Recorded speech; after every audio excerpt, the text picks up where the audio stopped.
You know, in my call to pastor, it's a little bit of a long story, but I've been able to work with churches for like 40 years, and I've served in every position of the church, from teaching youth to singing in the choir to being the treasurer to doing all of those things, a deacon.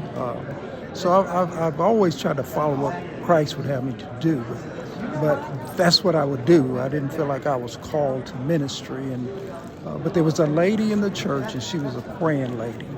And she would pray all the time. And she would tell me that I was going to be her next pastor. I was going to be called into ministry. And I would tell her that's not close. That's not what I want to be or who I am. But she always saw me working in the church, working with youth, working with seniors, just working with everyone. And she kept telling me, you're going to be the pastor of this church. And so me and a gentleman started a church 32 years ago, and I walked out with him. But at the time, I was just serving as a deacon.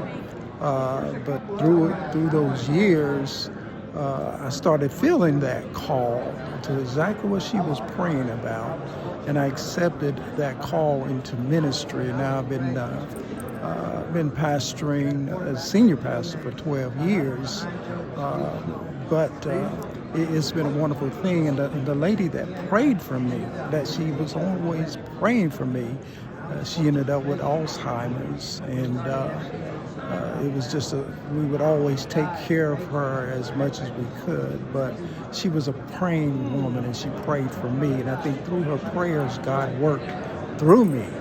And as he worked through me, I began to see clearly what God wanted me to do. And I followed in those footsteps, and I've been pastoring since then to right now. So I just thank you for the blessing of prayer. It lets me know what the power of prayer. But when I accepted that call, I also had so much joy and so much peace, believe it or not. Even though pastoring is a lot of work, I still have this peace of just wanting to lead people to